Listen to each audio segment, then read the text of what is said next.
Ángeles y demonios, por Dan Brown. Capítulo 67. El descenso era lento. Peldaño a peldaño por la rechinante escalera de mano, Landon fue bajando cada vez más profundamente bajo el suelo de la capilla. En el agujero del diablo, pensó. Estaba de frente al muro lateral, de espaldas a la cámara, y se preguntó con cuántos espacios oscuros y angostos más tendría que vérselas ese día. La escalera crujía a cada paso y el penetrante olor a carne descompuesta y humedad resultaba casi asfixiante. El profesor se preguntó a sí mismo dónde diantre estaba Olivetti. La silueta de Vittoria todavía era visible en lo alto, sosteniendo el soplete sobre la abertura para iluminarle el camino.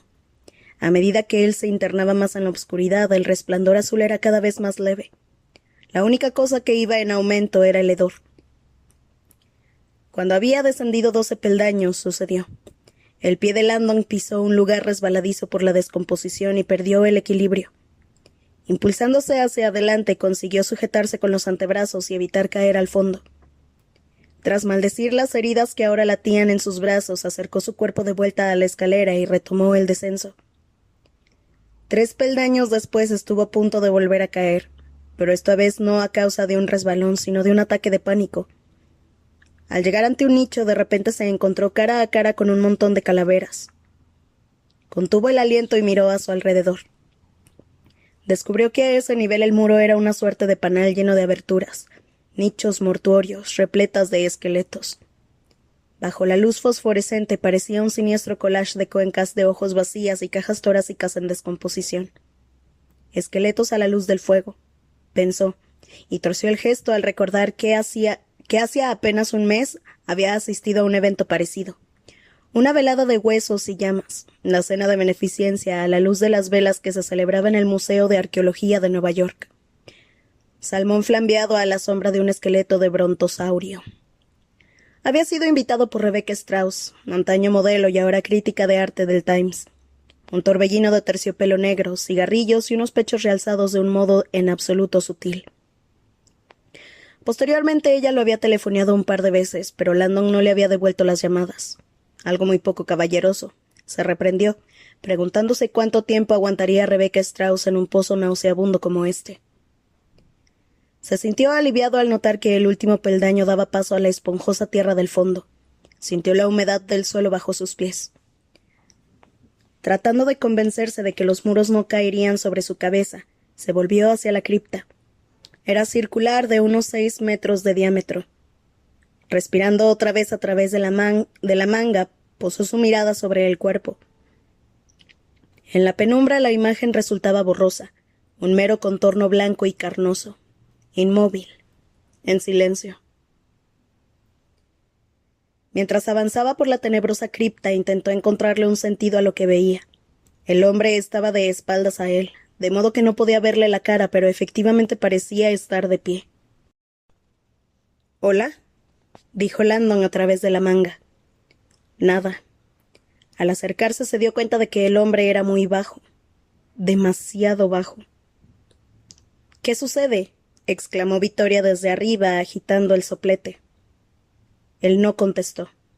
Ahora estaba suficientemente cerca para verlo bien. Con un escalofrío de repulsión lo comprendió. La cámara pareció contraerse a su alrededor. Cual demonio, del suelo emergía un anciano. O mejor dicho, la mitad de él, ya que estaba enterrado hasta la cintura. Permanecía erguido con medio cuerpo bajo tierra, desnudo, las manos atadas a la espalda con el fajín rojo de cardenal. Tenía la espalda arqueada como una especie de atroz saco de arena. La cabeza estaba vuelta hacia atrás mirando al cielo como si le pidiera ayuda al mismo Dios. —¿Está muerto? —preguntó Vittoria. Landon se acercó al cuerpo. —Eso espero. Por su bien. Cuando estaba a unos pocos metros lo miró a los ojos. Los tenía azules e inyectados en sangre. Parecían habérsele salido de las órbitas. Se inclinó hacia adelante para comprobar su respiración, pero retrocedió de golpe. —¡Por el amor de Dios! —¿Qué pasa? Landon reprimió una arcada. —Está muerto. Acabo de ver la causa de muerte. La visión era horrenda. Al hombre le habían abierto la boca y se la habían llenado de tierra. Alguien le ha metido un puñado de tierra en la garganta. Se ha asfixiado. Tierra, dijo Victoria. ¿Como el elemento? Landon tardó en reaccionar un segundo. Tierra. Casi lo había olvidado. Las marcas, tierra, aire, fuego y agua. El asesino había amenazado con marcar a las víctimas con cada uno de los antiguos elementos de la ciencia. El primer elemento era la tierra. Desde la tumba terrenal de Santi, mareado por los vapores, rodeó el cadáver hasta quedar frente a él. Al hacerlo, el simbólogo que había en su interior manifestó en voz alta el desafío artístico que suponía crear el mítico ambigrama. ¿Tierra? ¿Cómo? Y sin embargo, un instante después lo tenía ante sí. En su cabeza se arremolinaban siglos de leyendas sobre los Illuminati. La marca que el cardenal tenía en el pecho estaba carbonizada y supurada. La carne había quedado chamuscada, la lengua pura. Landon se quedó mirando la marca mientras la habitación comenzaba a dar vueltas a su alrededor. En el pecho la palabra Earth se leía perfectamente al derecho y al revés. Tierra, susurró mientras ladeaba la cabeza para ver el símbolo al revés. Tierra. Luego, con una oleada de terror, recordó algo. Quedan 3 más. Capítulo 68. A pesar del suave resplandor de las velas en la capilla Sixtina, el cardenal Mortati estaba muy nervioso.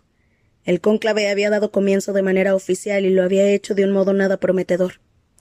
30 minutos antes, a la hora señalada, el camarlengo Carlo Ventresca había entrado en la capilla.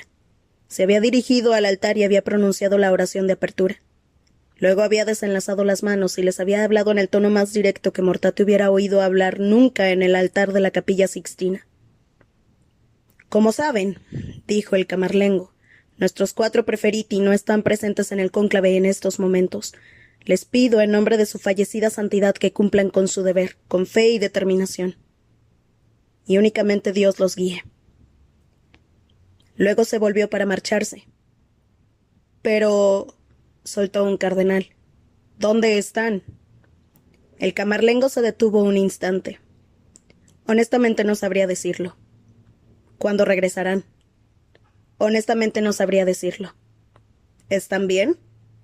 Honestamente no sabría decirlo. ¿Regresarán? Honestamente no sabría decirlo. Hubo una larga pausa.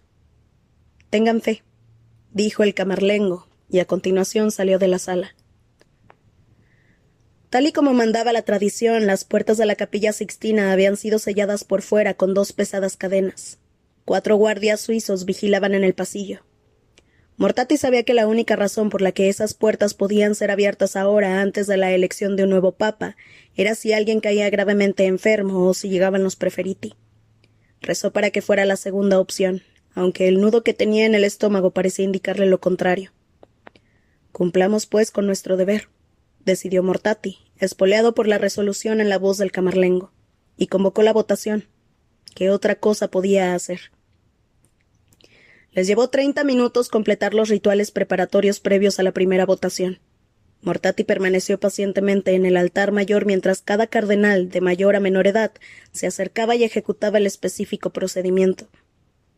Finalmente, el último se dirigió al altar y se arrodilló ante él. «Pongo por testigo», declaró el cardenal exactamente igual que todos los precedentes, «a Cristo nuestro Señor, quien será mi juez, que doy mi voto a quien creo ante Dios que debería ser elegido». El cardenal se puso en pie y levantó la papeleta por encima de su cabeza para que todo el mundo pudiera verla. Después la llevó al altar donde descansaba un cáliz con un platillo encima. Depositó la papeleta sobre el platillo y luego utilizó éste para dejar caer la papeleta dentro del cáliz. El platillo servía para impedir que nadie depositara disimuladamente más de una papeleta. Tras haber realizado su voto, volvió a colocar el platillo sobre el cáliz. Se inclinó ante la cruz y regresó a su asiento. Ahora le tocaba a Mortati ponerse a trabajar. Dejando el platillo sobre el cáliz, agitó la copa para mezclar las papeletas. Luego retiró el plato y extrajo una al azar, La desdobló.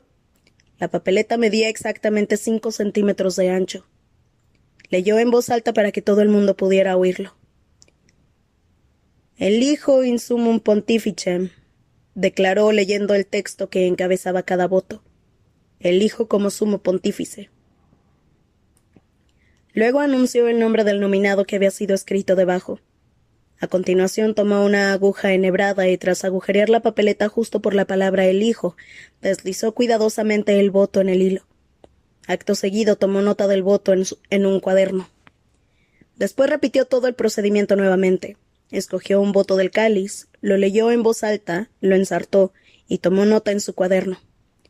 Casi de inmediato Mortati intuyó que esa primera votación sería nula. No habría consenso. Tras 7 votos habían sido nombrados 7 cardenales distintos. Como era habitual, cada cardenal había disimulado su letra escribiendo en mayúsculas o con mucha floritura. El ocultamiento resultaba irónico en ese caso, pues resultaba obvio que los cardenales se estaban votando a sí mismos. Mortati era consciente, sin embargo, de que ese supuesto engaño no tenía nada que ver con su ambición personal. Se trataba de una estratagema, una maniobra de defensa, una táctica dilatoria para asegurarse de que ningún cardenal recibía suficientes votos para ganar y forzar así otra votación. Los cardenales estaban esperando a sus preferiti. En cuanto la última de las papeletas fue recontada, Mortati declaró la votación nula. Tomó el hilo con todos los votos y ató sus extremos creando una especie de anillo de papeletas. Luego lo depositó en una bandeja de plata, añadió una serie de productos químicos y llevó la bandeja hasta una pequeña chimenea que tenía detrás. Ahí prendió las papeletas. Al arder, los productos químicos crearon un humo negro que ascendió por una tubería y salió por una chimenea desde la que se elevó por encima de la capilla. El cardenal Mortati acababa de enviar su primer comunicado al mundo exterior.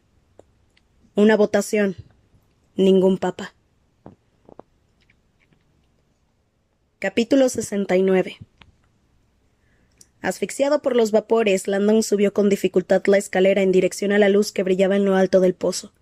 Sobre su cabeza oía voces, pero no entendía qué decían. Imágenes del cardenal marcado daban vueltas en su cabeza. A medida que ascendía, la vista se le nublaba y temió perder el conocimiento. A 2 peldaños de la salida perdió el equilibrio. Se impulsó hacia adelante para intentar agarrarse al borde, pero se encontraba demasiado lejos y a punto estuvo de caer de espaldas a la obscuridad. En ese momento sintió un fuerte dolor bajo los brazos, y de repente se encontró flotando sobre el abismo mientras agitaba frenéticamente las piernas. Las fuertes manos de 2 guardias suizos lo habían tomado por debajo de las axilas. Tiraron de él y un momento después la cabeza de Landon surgió del agujero del diablo. Estaba mareado y respiraba con dificultad. Los guardias lo arrastraron por el borde de la abertura y lo depositaron sobre el frío suelo de mármol. Por un momento Landon no supo dónde estaba. En lo alto podía ver estrellas y planetas en órbita. Borrosas figuras deambulaban a su alrededor. La gente gritaba. Intentó incorporarse. Estaba tumbado al pie de una pirámide de piedra. Una iracunda voz resonó en la capilla y de inmediato Landon volvió en sí. Olivetti estaba gritándole a Vittoria. ¿Por qué demonios no vinimos aquí en primer lugar? Ella intentaba explicarle la situación. El comandante la interrumpió a media frase y se volvió para gritarle órdenes a sus hombres. «Saquen a ese cadáver de ahí. Registren el resto del edificio». Landon intentó incorporarse. La capilla estaba repleta de guardias suizos. La cortina de plástico que antes cubría la entrada había sido arrancada y el aire fresco llenó los pulmones. Mientras recobraba lentamente sus sentidos, vio que Vittoria se acercaba a él y se arrodillaba a su lado. Su rostro era como el de un ángel. «¿Estás bien?» Le tomó el brazo y comprobó su pulso. Landon pudo notar en la piel la suavidad de sus manos. «Gracias». Se incorporó del todo. «Olivetti está un poco enojado, ¿eh?» Ella asintió. «Está en su derecho. Hemos metido la pata». «¿Quieres decir que yo he metido la pata?» «Pues redímete. La próxima vez atrapa a ese tipo». «¿La próxima vez?» A Landon le pareció un comentario cruel. «No habrá próxima vez. Hemos agotado nuestra única oportunidad». Vittoria comprobó la hora en su reloj. «Mickey dice que nos quedan 40 minutos. Ponte las pilas y ayúdame a encontrar el siguiente indicador. Ya te lo he dicho, Victoria, las esculturas ya no están. El sendero de la iluminación está... Landon se interrumpió de golpe. La joven sonrió ligeramente. Landon se puso en pie y comenzó a dar vueltas sobre sí mismo mientras miraba las obras de arte que tenía a su alrededor. Pirámides, estrellas, planetas, elipses. De repente lo recordó. Este es el primer altar de la ciencia, no el panteón. Comprendió hasta qué punto la capilla era perfectamente Illuminati. Además de mucho más sutil y selectiva que el mundialmente famoso panteón, la capilla Chigi se encontraba en una hornacina apartada. Era literalmente un agujero en la pared, un tributo a un gran mecenas de las ciencias, decorado con simbología terrenal. Perfecta. Se apoyó en la pared y levantó la mirada hacia las enormes pirámides. Victoria tenía razón. Si esa capilla era el primer altar de la ciencia, puede que todavía existiera la escultura que servía de primer indicador a los Illuminati. Landon sintió una electrizante oleada de esperanza al darse cuenta de que todavía había una oportunidad. Si el indicador estaba allí y podían seguirlo hasta el siguiente altar de la ciencia, puede que tuvieran otra ocasión de atrapar al asesino. La chica se acercó a él. He descubierto quién era el escultor Illuminatus desconocido. Él se volvió hacia ella de golpe. ¿Cómo dices? Ahora solo tenemos que averiguar cuál de las esculturas que hay aquí es el... Espera un momento. ¿Dices que sabes quién era el escultor Illuminatus? Él se había pasado años intentando descubrir ese dato. Victoria sonrió. Es Bernini. Se quedó un momento callada. El mismísimo Bernini. Landon supo inmediatamente que estaba equivocada. Era imposible que se tratara de Bernini. Gian Lorenzo Bernini era el segundo escultor más famoso de todos los tiempos, eclipsado únicamente por el mismísimo Miguel Ángel. Durante el siglo XVII, Bernini creó más esculturas que ningún otro artista. Desafortunadamente, el hombre que estaban buscando era un desconocido, un don nadie. Victoria frunció el entrecejo. ¿No pareces muy emocionado? Es imposible que sea Bernini. ¿Por qué? Fue contemporáneo de Galileo. Era un escultor brillante. Y un hombre muy famoso y católico. Sí, convinó ella. Exactamente igual que Galileo. No, no tenía nada que ver con Galileo, repuso él. Este era una espina que el Vaticano tenía clavada en el costado. Bernini, en cambio, era el niño mimado de la Santa Sede. La Iglesia adoraba a Bernini, incluso lo nombraron su máxima autoridad artística. Prácticamente vivió toda su vida ahí dentro. Una tapadera perfecta. Un Illuminatus infiltrado. Landon se sentía algo azorado. Victoria, los Illuminati se referían a su artista secreto como el maestro ignoto, el maestro desconocido. Sí, desconocidos para ellos. Piensa en el secretismo de los masones. Solo los miembros de los grados superiores conocían toda la verdad. Puede que Galileo ocultara la verdadera identidad del artista a la mayoría de los miembros, por la seguridad del propio Bernini. De ese modo el Vaticano nunca lo descubriría. Landon seguía sin estar convencido, pero se veía obligado a admitir que la lógica de Victoria tenía cierto sentido. Los Illuminati eran famosos por compartimentar la información secreta y revelar toda la verdad únicamente a los miembros de los niveles superiores. Era la piedra angular de su habilidad para permanecer en la sombra. Eran muy pocos quienes conocían toda la verdad. Y la afiliación de Bernini a la hermandad, añadió ella con una sonrisa, explicaría por qué diseñó esas dos pirámides. Landon echó un vistazo a las enormes esculturas piramidales y negó con la cabeza. Bernini era un escultor religioso, es imposible que tallara esas pirámides. Ella se encogió de hombros. Pues díselo a ese letrero que tienes detrás. Él se volvió y divisó la placa. Arte de la capilla Chigi. Aunque el diseño arquitectónico es de Rafael, todos los elementos decorativos interiores son obra de Gian Lorenzo Bernini. Landon leyó la placa un par de veces, pero siguió sin estar del todo convencido. Gian Lorenzo Bernini era celebrado por sus intrincadas esculturas de temática sacra. La Virgen María, ángeles, profetas, papas. ¿Qué hacía él tallando pirámides? Levantó la mirada hacia los altísimos monumentos y se sintió completamente desorientado. 2 pirámides, ambas con un reluciente medallón elíptico. Era de todo menos cristiano. Las pirámides, las estrellas del techo, los signos del zodiaco. Todos los elementos decorativos interiores son obras de Gian Lorenzo Bernini. Si eso era cierto, admitió para sí, Vittoria tenía razón. Por omisión, Bernini era el maestro desconocido de los Illuminati, pues nadie más había contribuido al arte decorativo de la capilla. Las implicaciones se sucedieron con casi demasiada velocidad para poder procesarlas. Bernini era un Illuminatus. Bernini diseñó el ambigrama de los Illuminati. Bernini trazó el sendero de la iluminación. Landon casi se había quedado sin habla. Era posible que en la pequeña capilla Chigi el mundialmente celebrado Bernini hubiera colocado una estatua que señalaba el punto de Roma en el que se encontraba el siguiente altar de la ciencia. Bernini, dijo. Nunca lo habría imaginado. ¿Quién sino un famoso artista del Vaticano habría tenido la influencia necesaria para poder colocar sus obras en diversas capillas católicas de Roma y dar forma al sendero de la iluminación? Obviamente no un desconocido. Landon lo consideró. Miró las pirámides preguntándose si una de ellas podría ser el indicador. ¿Quizá ambas? Las pirámides se encuentran encaradas en direcciones opuestas, dijo, sin saber muy bien qué pensar al respecto. Pero también son idénticas, así que no sé cuál. No creo que las pirámides sean lo que estamos buscando. Pero son las únicas esculturas que hay aquí. Vittoria lo interrumpió y señaló a Olivetti y a algunos de sus guardias reunidos junto al agujero del diablo. Él siguió la línea de su mano hasta el muro del fondo. Al principio no vio nada. Luego alguien se movió y pudo atisbar algo.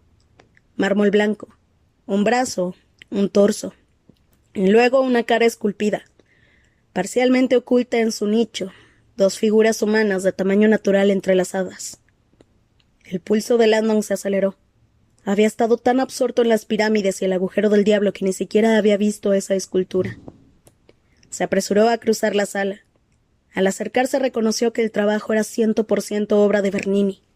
La intensidad de la composición artística, los intrincados rostros y las holgadas vestiduras, todo hecho del mármol blanco más puro que el dinero del Vaticano podía comprar. Sin embargo, hasta que estuvo justo enfrente no reconoció la escultura. Se quedó mirando las 2 caras y dejó escapar un grito ahogado. ¿Quiénes son?, preguntó Vittoria al llegar a su lado. Él estaba anonadado. Habacuc y el ángel, dijo en un tono de voz casi inaudible. Se trataba de una obra de Bernini bastante célebre, incluida en algunos libros de historia del arte. Landon había olvidado que estaba allí. Habacuc. Sí, el profeta que predijo la aniquilación de la tierra. Vittoria parecía intranquila. ¿Crees que se trata del indicador? Él asintió asombrado. Nunca en su vida había estado tan seguro de algo. Ese era el primer indicador de los Illuminati, sin duda. Aunque esperaba que la escultura señalara de algún modo el siguiente altar de la ciencia, no contaba con que lo hiciera de un modo literal. El ángel y Habacuc tenían los brazos extendidos y señalaban un punto en la distancia. Landon no pudo evitar sonreír.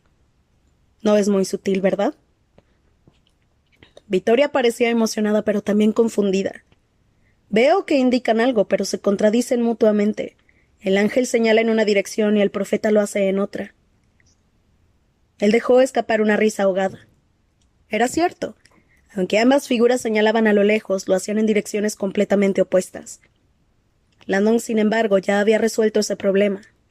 Con renovadas energías se dirigió hacia la puerta. ¿A dónde vas?, preguntó ella. Fuera del edificio. Sintiendo de nuevo las piernas ligeras, el profesor salió corriendo hacia la puerta. He de comprobar en qué dirección señala la escultura. Espera, ¿cómo sabes qué dedo debe seguir? El poema, dijo él por encima del hombro. La última línea. Deja que los ángeles guíen tu noble búsqueda. Vittoria levantó la mirada hacia el dedo extendido del ángel. De repente se le nubló la vista. No puede ser. Capítulo 70. Gunther Glick y Chinita Macri permanecían en la furgoneta de la BBC ocultos en las sombras en una esquina de la Piazza del Popolo. Habían llegado poco después que los 4 Alfa Romeo, justo a tiempo de presenciar una increíble sucesión de acontecimientos. Chinita todavía no tenía ni idea de qué iba todo aquello, pero se aseguró de grabarlo con su cámara. Glick y ella llegaron a tiempo de ver a un auténtico ejército de hombres jóvenes salir de los Alfa Romeo y rodear la iglesia. Algunos ya habían desenfundado sus armas. Uno de ellos, un embarado hombre de mayor edad, condujo a un equipo hacia la escalinata de la basílica. Los soldados volaron los cerrojos de las puertas con sus pistolas. Macri no oyó nada, así que supuso que habían utilizado silenciadores. Luego los soldados entraron. Chinita había decidido quedarse en la furgoneta y filmar desde las sombras. Al fin y al cabo, las pistolas eran pistolas y desde allí ya tenían una buena perspectiva. Glick no se lo discutió. Ahora, al otro lado de la piazza, no dejaban de salir y entrar hombres en la iglesia. Chinita ajustó su cámara para seguir a un equipo que registraba los alrededores. Aunque iban vestidos de paisano, todos ellos parecían moverse con precisión militar. —¿Quién crees que son? —preguntó ella. —Que me aspen si lo sé. Glick estaba absorto. —¿Lo estás grabando todo? —Fotograma a fotograma. —¿Todavía crees que hemos de volver a velar al Papa? —preguntó él con suficiencia. Chinita no estaba segura de qué contestar. Parecía claro que allí estaba sucediendo algo, pero hacía suficiente tiempo que era periodista para saber que solía haber una explicación muy insulsa para los acontecimientos interesantes. —Puede que no sea nada —dijo—. Quizá esos tipos hayan recibido el mismo soplo que tú y ahora lo están comprobando. Podría ser una falsa alarma. Glick la tomó del brazo. —¡Ahí, enfoca eso! —exclamó, señalando la iglesia. Chinita volvió la cámara hacia la escalinata. —Bueno, bueno. Había un hombre que salía de la basílica. —¿Quién es ese tipo? La mujer le hizo un primer plano. No lo había visto en mi vida. Enfocó el rostro del hombre y sonrió. Pero no me importaría verlo de nuevo. Robert Landon bajó la escalinata corriendo en dirección al centro de la piazza. El sol primaveral había desaparecido por detrás de los edificios circundantes y empezaba a obscurecer. —Muy bien, Bernini —comentó en voz alta—. ¿Dónde demonios está señalando tu ángel? Se volvió y examinó la orientación de la iglesia de la que acababa de salir. Visualizó mentalmente la capilla Chigi y la escultura del ángel que había en su interior. Sin vacilar se volvió hacia el oeste de cara a la inminente puesta del sol. El tiempo apremiaba. —Suroeste —dijo, frunciendo el entrecejo ante las tiendas y pisos que tapaban la vista. El siguiente indicador está en esa dirección. Repasó mentalmente página tras página de libros de historia del arte italiano. Aunque estaba muy familiarizado con la obra de Bernini, era consciente de que el escultor había sido demasiado prolífico para que alguien que no era especialista en su obra pudiera conocerla al completo. Aun así, teniendo en cuenta la relativa fama del primer indicador, Habacuc y el ángel, Landon esperó que el segundo indicador fuera una obra que él conociera de memoria. Tierra, aire, fuego y agua, pensó. La tierra ya la habían encontrado en la capilla de Habacuc, el profeta que había predicho la aniquilación del planeta. El siguiente elemento era el aire. Landon se obligó a pensar. Una escultura de Bernini relacionada con el aire.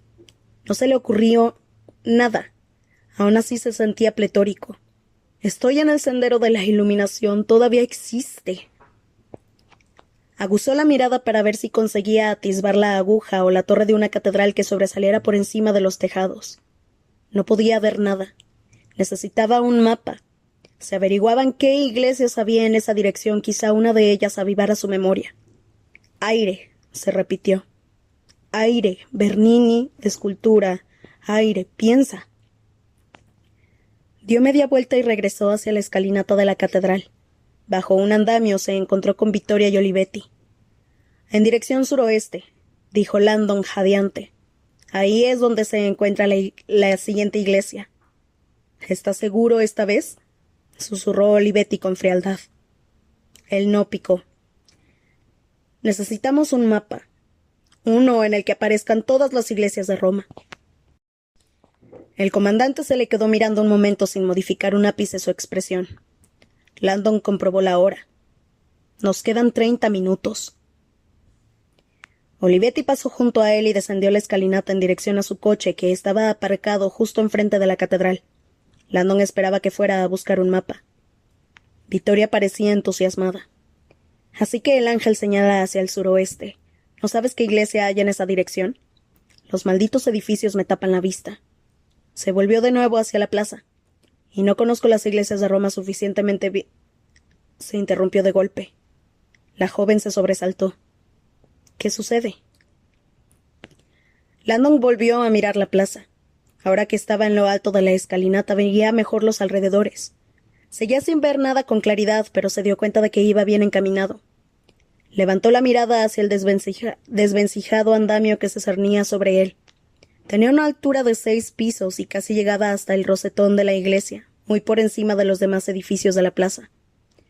Supo de inmediato lo que tenía que hacer. Al otro lado de la plaza, Chinita Macri y Gunther Glick permanecían pegados al parabrisas de la furgoneta de la BBC. ¿Lo estás grabando todo? Preguntó Glick. Macri enfocó al hombre que estaba trepado por el andamio. Yo diría que va demasiado bien vestido para ponerse a jugar a Spider-Man. ¿Y quién es la señora Spidey? Macri le echó un vistazo a la atractiva mujer que había al pie del andamio. Seguro que te gustaría averiguarlo, ¿eh? ¿Crees que debería llamar a la editora? Todavía no, sigamos observando. Será mejor que tengamos algo antes de admitir que hemos abandonado el cónclave. ¿Crees que alguien ha matado a uno de esos vejestorios? Chinita rió entre dientes. Ahora sí que irás al infierno. Y me llevaré conmigo mi Pulitzer. Capítulo 71. Cuanto más ascendía, menos estable le parecía a Landon el andamio. Su vista de Roma, sin embargo, mejoraba a cada paso. Siguió trepando. Alcanzó el último tramo respirando con mayor dificultad de la esperada. Se encaramó a la plataforma superior, se sacudió el yeso de la ropa y se puso en pie. La altura no le daba ningún miedo. De hecho, le resultaba vigorizante. La vista era asombrosa. Resplandecientes bajo la puesta de sol escarlata, los tejados rojizos de Roma se extendían ante él como un océano de fuego. Desde allí pudo ver por primera vez en su vida las antiguas raíces de Roma más allá de la polución y el tráfico. La Città di Dio, la ciudad de Dios.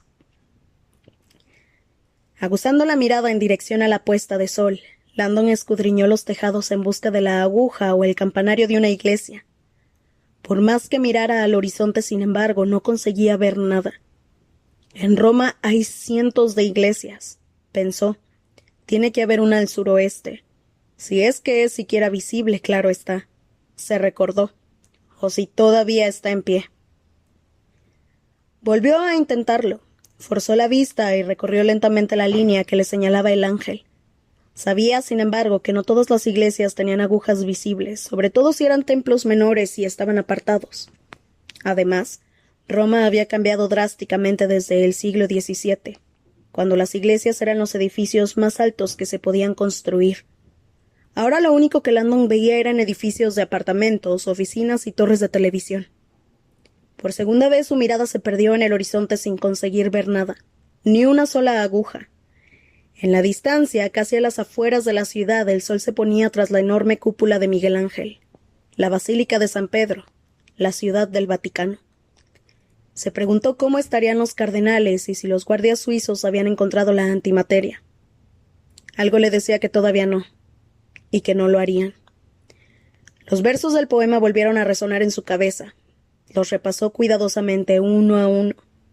Desde la tumba terrenal de Santi y su agujero del diablo, habían encontrado la tumba de Santi.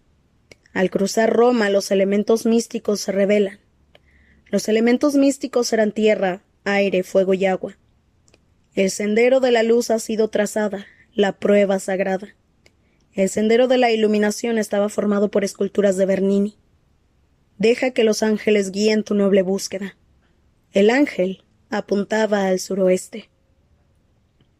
¡La escalinata!, exclamó Glick al tiempo que frenético señalaba a través del parabrisas de la furgoneta de la BBC.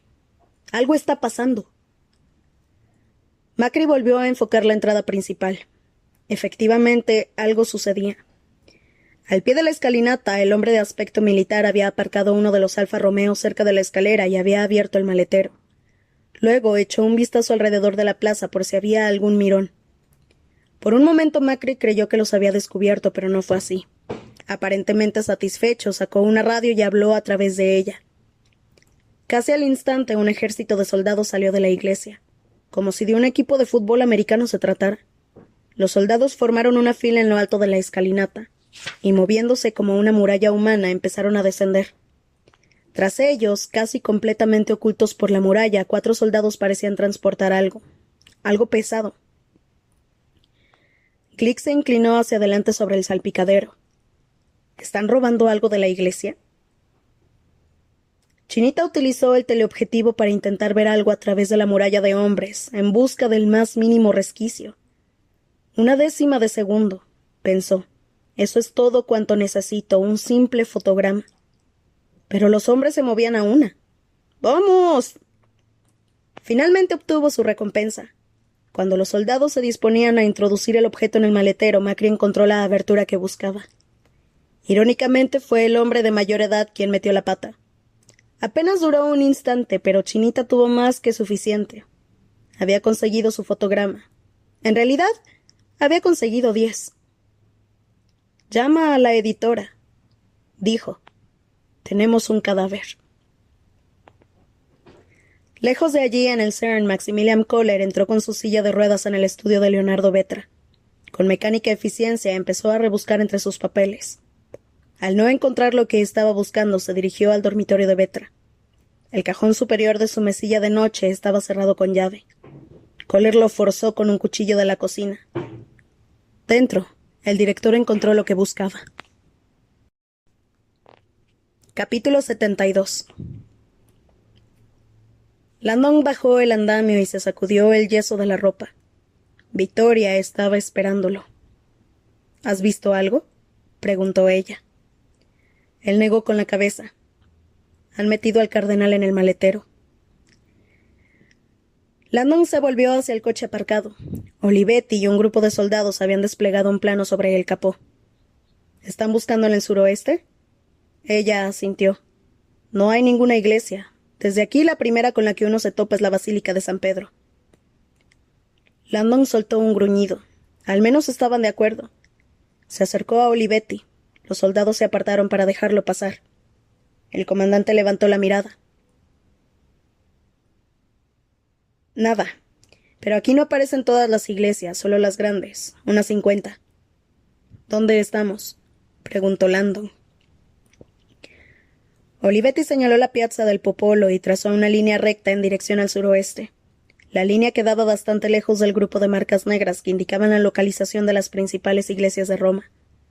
Desafortunadamente, esas iglesias también eran las más antiguas de la ciudad, las que ya existían en el siglo XVII. He de tomar algunas decisiones, dijo Olivetti. ¿Estás seguro de la dirección? Landon pensó en el dedo extendido del ángel y en el apremio de la situación. Sí, señor, completamente. El comandante se encogió de hombros y volvió a trazar la línea recta con el dedo. El camino cruzaba el Ponte Regina Margherita, la vía Cola di Rienzo, y pasaba por la piazza del Risorgimento, sin encontrarse con ninguna iglesia, hasta que terminaba abruptamente en la plaza de San Pedro.